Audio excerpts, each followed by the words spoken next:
আজকের জুমার আলোচনা হচ্ছে নফল এবাদতের ফজিলত সম্পর্কে তথা নফল নামাজের ফজিলত সম্পর্কে। নফল শব্দটি আরবি শব্দ, অর্থ হচ্ছে অতিরিক্ত এবাদত করা। ফরজ, ওয়াজিব, সুন্নতে মুআক্কাদা ব্যতীত যেই এবাদত করা হয় সেই এবাদতকে বলা হয় নফল এবাদত।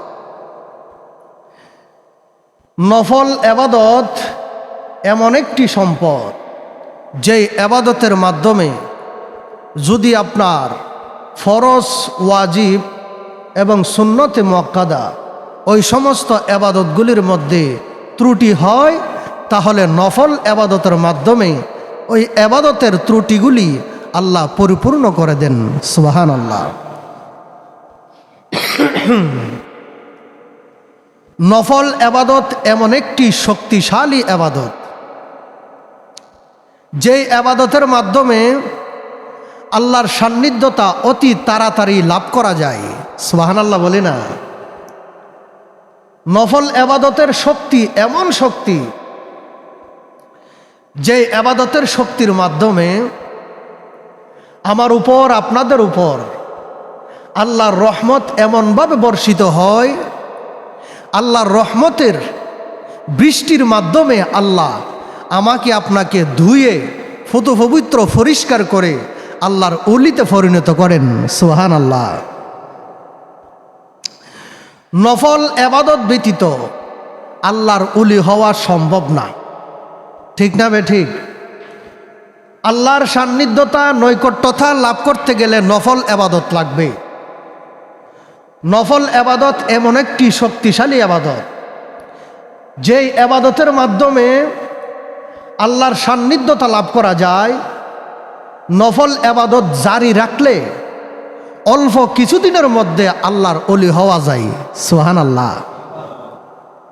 এই পৃথিবীর জমিনে আমার রাসূল সহ সাহাবায়ে কেরাম, আজমাইন কেরাম, আউলিয়ায়ে কেরাম, যত আল্লাহর নৈকট্যবান মুমিন, মুত্তাকি, ফরহেজগার, আল্লাহর সান্নিধ্য লাভকারী বান্দা বান্দি আছে, সকলেই নফল এবাদতের সাথে সম্পৃক্ত ছিল।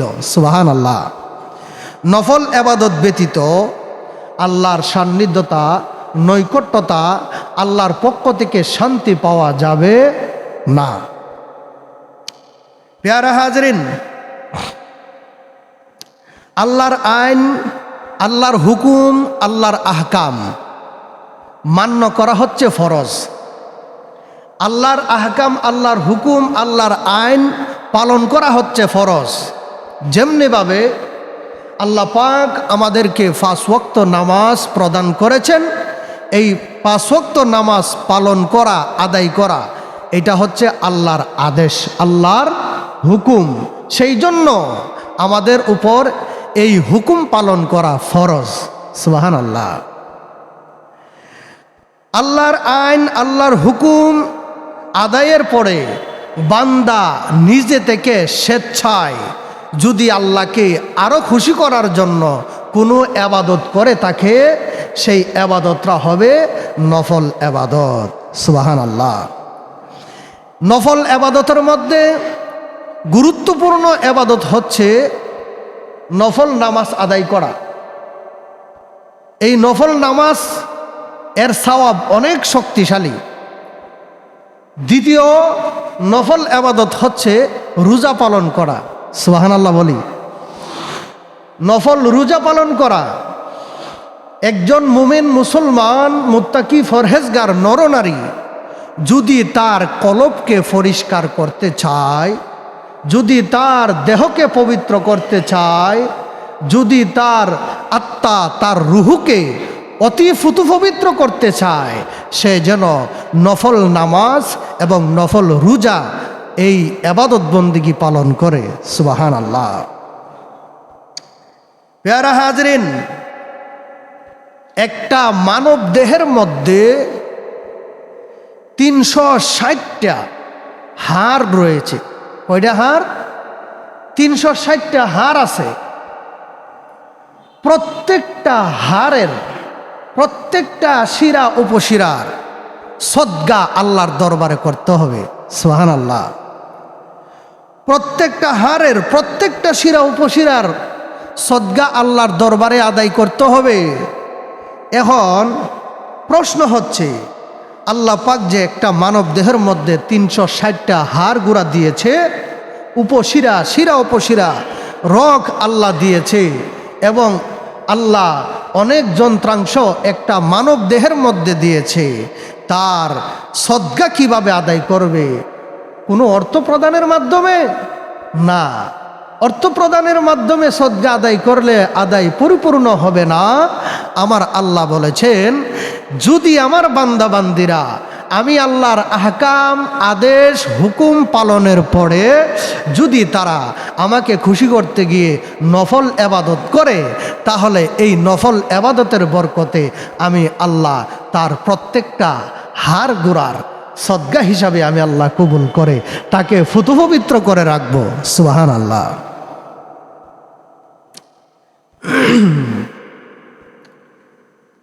নফল এবাদতের মধ্যে যেই এবাদতগুলি দ্বারা আল্লাহর ওলি হওয়া যায় অতি তাড়াতাড়ি, 1 নম্বর হচ্ছে আওয়াবিনের নামাজ। কিসের নামাজ? আওয়াবিনের নামাজ। 2 নম্বর হচ্ছে শাস্তের নামাজ। 3 নম্বর হচ্ছে এশাকের নামাজ। 4 নম্বর হচ্ছে তাহিয়াতুল উজুর নামাজ। 5 নম্বর হচ্ছে নিয়ত উপরে আপনার কোনো মাকসুদ, আপনার কোনো আশা, আপনার কোনো আকাঙ্ক্ষা আল্লাহ যেন পূরণ করে, সেই আশা আকাঙ্ক্ষা পূরণের নিয়তে সালাতুল হাজত, এই নফল এবাদতগুলির মাধ্যমে অতি তাড়াতাড়ি আল্লাহর নৈকট্যতা, আল্লাহর বন্ধুত্ব, আল্লাহর সাথে অতি মহব্বতের সম্পর্ক করার মাধ্যম হচ্ছে এই নফল এবাদতগুলি। সুবহানাল্লাহ। এবার আসুন, আওয়াবিনের নামাজ মাগরিব নামাজ আদায় করার পরে, যদিও সে পাপিষ্ট নালায়েক হয়ে থাকে, মাগরিব নামাজ আদায় করার পরে যদি কোনো মুমিন মুত্তাকি কালিমা পড়া মুসলমান যদি সে নাফরমানও হয়ে থাকে, মাগরিব নামাজ আদায় করার পরে, ফরজ নামাজ আদায় করার পরে কারো সাথে কোনো কথা না বলে জিকিরে আজকারে মশগুল থাকা অবস্থায় 6 রাকাত আপনার আওয়াবিন নামাজ আদায় করলো, আওয়াবিন নামাজ আদায় করার সঙ্গে সঙ্গে আমার আল্লাহ তাআলা তার আমল নামার মধ্যে দীর্ঘ 11 বছর নামাজ আদায় করার সওয়াব দান করেন। সুবহানাল্লাহ। আজকেই মাগরিবের নামাজের পরে 6 রাকাত আওয়াবিন নামাজ পড়েন, পড়লে 1 ওয়াক্ত 6 রাকাত মাগরিবের পরে আওয়াবিন নামাজ আদায় করলে, আমি দীর্ঘ 11 বছর নামাজ আদায় করলে আল্লাহ যে সওয়াব আমল নামায় দেওয়ার কথা ছিল, এই আওয়াবিন নামাজ 6 রাকাত আদায় করার সঙ্গে সঙ্গে আল্লাহ সেই পরিমাণ সওয়াব আমার আমল নামায় দান করবেন। সুবহানাল্লাহ। প্যারা হাজরিন, শুধু তাই নয়, এবং আমার আল্লাহ পাক এই আওয়াবিন নামাজ নিয়মিত আদায়কারীর জন্য আল্লাহ পাক জান্নাতের ভিতরে স্বর্ণ দিয়ে একটি কাজ কামরা নির্মাণ করে, এই আল্লাহর বান্দা দুনিয়া থেকে পর্দা নেওয়ার সঙ্গে সঙ্গে আমার আল্লাহ এই জান্নাতের কাজ কামরায় তাকে প্রবেশ করাইবেন। সুবহানাল্লাহ বলে। এবং আওয়াবিন নামাজের ফজিলত, যখন এই বান্দা আওয়াবিন নামাজরত অবস্থায় থাকবে, তার উপরে রহমতের বৃষ্টি এমনভাবে বর্ষিত হবে, যেমনিভাবে দুনিয়ার আসমান থেকে জমিনের মধ্যে রহমতের বৃষ্টি ঢালা অবস্থায় জমিনটা ফুত পবিত্র হয়ে যায়। এই আওয়াবিন নামাজ আদায়কারী ব্যক্তির উপর খাস করে আল্লাহ এই রহমতের বৃষ্টি বর্ষিতর মাধ্যমে আল্লাহ পাক তাকে তার আজকের এই যে গুণাগুলি ছিল সমস্ত গুণাগুলি আল্লাহ ধুয়ে মুছে তাকে পরিষ্কার করে দেন। সুবহানাল্লাহ। এবং সকাল হওয়া পর্যন্ত, ফজর হওয়া পর্যন্ত এই রহমতের বৃষ্টি ধারা বয়েই থাকবে। সুবহানাল্লাহ বলি না?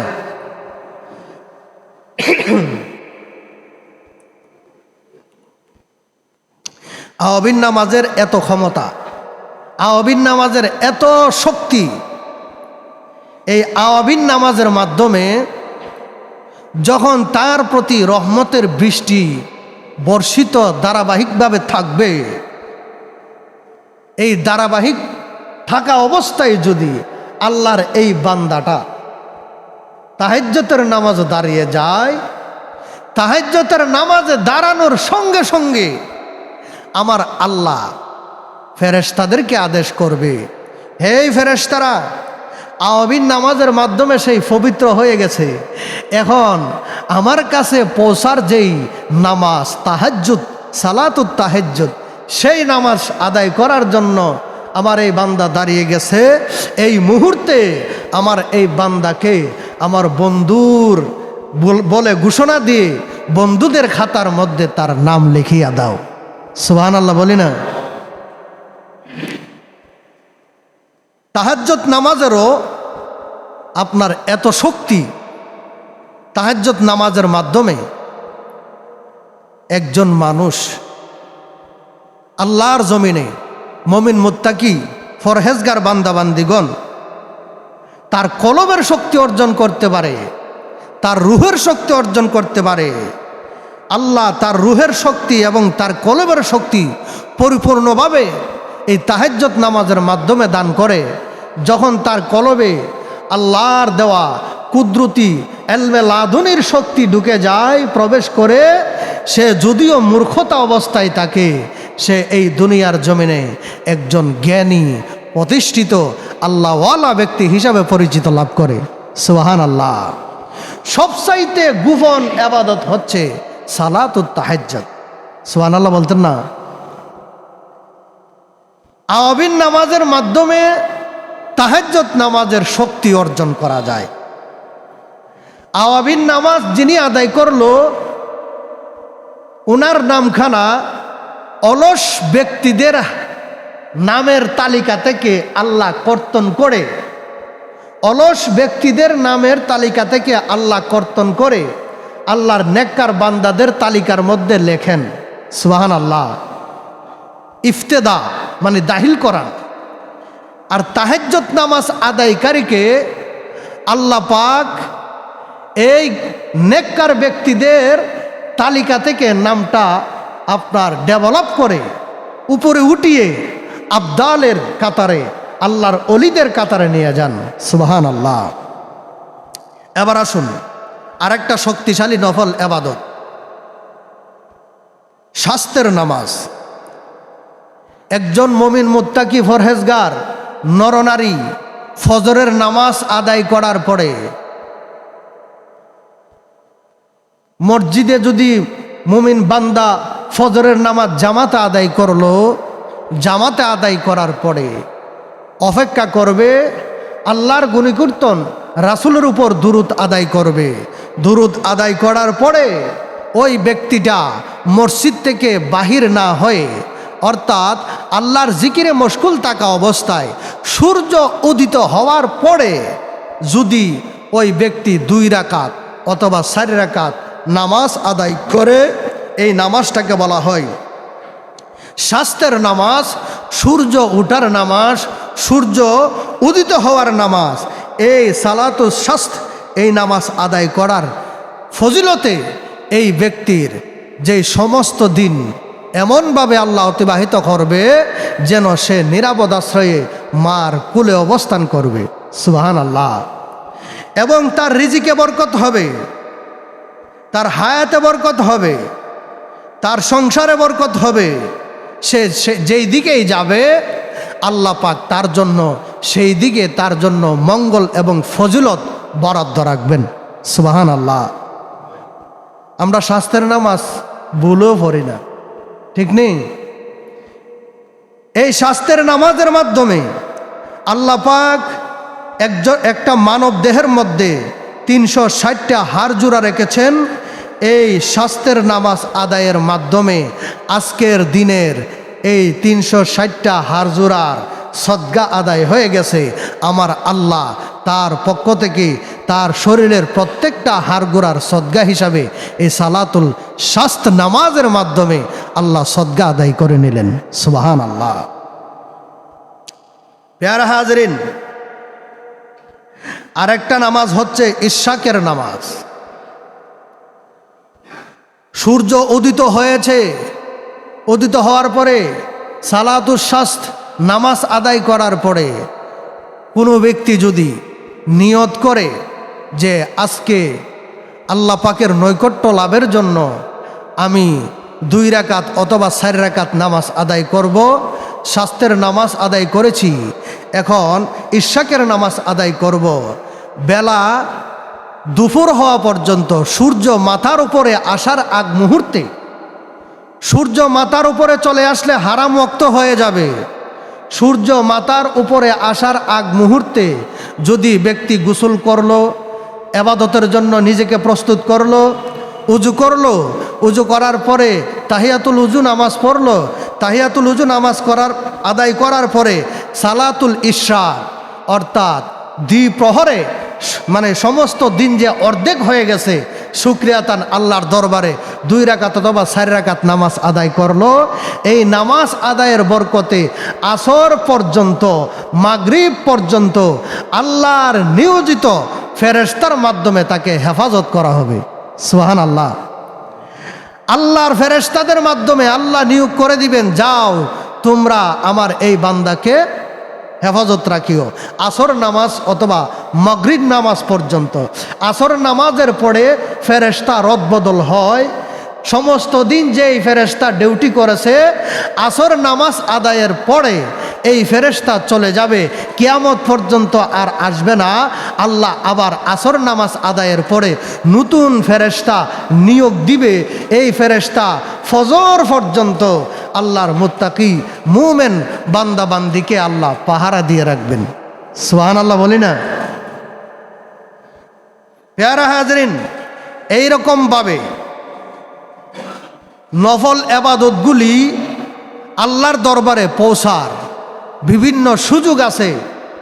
আল্লাহ মুমিন মুত্তাকি মুসলমানদেরকে আল্লাহর দিকে রুজু হওয়ার জন্য, দাবিত হওয়ার জন্য আল্লাহ এই ইবাদতের সুযোগ রেখেছেন, যেই ইবাদতগুলির মাধ্যমে আল্লাহর ওলি হওয়া যায়। সুবহানাল্লাহ। প্যারা হাজরিন, আপনি অসুস্থ হয়ে গেলাম, নিয়ত করলাম আল্লাহ যখন সুস্থতা লাভ করব আমি 2টা অথবা 1টা নফল রোজা রাখব। এই নিয়ত করে কি করি না? আরেকটা শক্তিশালী ইবাদত হচ্ছে আল্লাহর দরবারে নফলের মধ্যে রোজা পালন করা। চন্দ্র উদয় হয়েছে, রোজা পালন করা। আবার বিভিন্ন গুরুত্বপূর্ণ দিবসগুলিতেও রোজা পালন করা। যেমন এখন আমাদের সামনে মাহে মুহররমুল হারাম আসতেছে, এই মুহররম মাসেও রোজা আছে না নাই? এই নফল রোজাগুলি আদায় করা, আশুরার 10 তারিখ রোজা পালন করা। এমনও মুমিন মুত্তাকি ফরহেজগার মুসলমান আছে, যখন মুহররমের চাঁদ উদয় হয়ে যাবে 10 তারিখ পর্যন্ত একাধারে রোজা রাখবে। সুবহানাল্লাহ বলি না? এই গুরুত্বপূর্ণ বিশেষ দিনগুলিতে রোজা রাখা, এই রোজাগুলির মাধ্যমেও আল্লাহর সান্নিধ্যতা লাভ করা যায়। এদের মধ্যে এই রোজার ইবাদতের, নফল ইবাদতের মধ্যে শক্তিশালী নফল রোজার ইবাদত হচ্ছে সয়মের রোজা। সুবহানাল্লাহ বলি না? সয়মের 6 রোজা। এই সয়মের 6 রোজা এমন শক্তিশালী রোজা, এই সয়মের 6 রোজা যখন মুমিন মুসলমান পালন করবে, আল্লাহর দরবারে সে সারা বছর রোজা রাখার ব্যক্তি হিসাবে সাব্যস্ত হবে। সুবহানাল্লাহ। এমন গুরুত্বপূর্ণ নফল এবাদতগুলি আছে যে এবাদতগুলির মাধ্যমে আল্লাহর সান্নিধ্যতা লাভ করা যায়। আল্লাহ পাক আমাদেরকে বেশি বেশি করে নফল এবাদত, নফল বন্দিগি করার তৌফিক দান করুক। কেননা আমরা ফরজ নামাজ আদায়ে করার সঙ্গে সঙ্গে অনেকেই মসজিদ থেকে দূর দূর করে বের হয়ে যায়।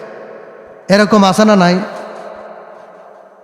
মসজিদের মধ্যে আসছি সবার পরে, আবার মসজিদ থেকে বাহির হয়ে যায় সবার আগে, ঠিক না? আজকে শুক্রবার জুমার দিন, এই জুমার নামাজ 2 রাকাত জামাতে আদায় করার পরে কিন্তু আরো অনেক নামাজ আছে না নাই? আমরা জুমার নামাজ জামাতে আদায় করার পরে হুজুরে সালাম ফিরাইতে দেরি, আমি মসজিদ থেকে বাইর হইতে দেরি নাই। কেন? আরো তো বাকি নামাজ আছে। 2 রাকাত নামাজের পরে তো আরো নামাজ আছে। প্যারা হাজরিন, এই এবাদতগুলি যে আমরা ছেড়ে দিচ্ছি, এই এবাদতগুলি যে আমাদের কাছ থেকে বিতাড়িত হচ্ছে, এই এবাদতগুলি ওই আল্লাহর দরবারে আমার জন্য, আপনাদের জন্য লান্নত করতেছে। সেই জন্য আল্লাহর তরফ থেকে হঠাৎ করে আমার আপনার উপর বিপদ নেমে আসে, ঠিক না বে ঠিক? আল্লাহর হুকুম, আল্লাহর আইন যদি আপনি পরিপূর্ণভাবে পালন না করেন, আল্লাহ খুশি হবেন না বেরাজ হবেন? আল্লাহ বেরাজ হবেন। তো বেরাজ হওয়ার কারণে আমাদের উপর বালা মুসিবত চলে আসে। পেয়ারে হাজরিন, আমাদেরকে আল্লাহর আহকাম, আল্লাহর হুকুমগুলি আদায় করার পরে আল্লাহকে রাজি করার জন্য, খুশি করার জন্য নফল এবাদত বেশি বেশি করে আদায় করতে হবে। আল্লাহ আমাদেরকে কবুল করুক বলি আমিন।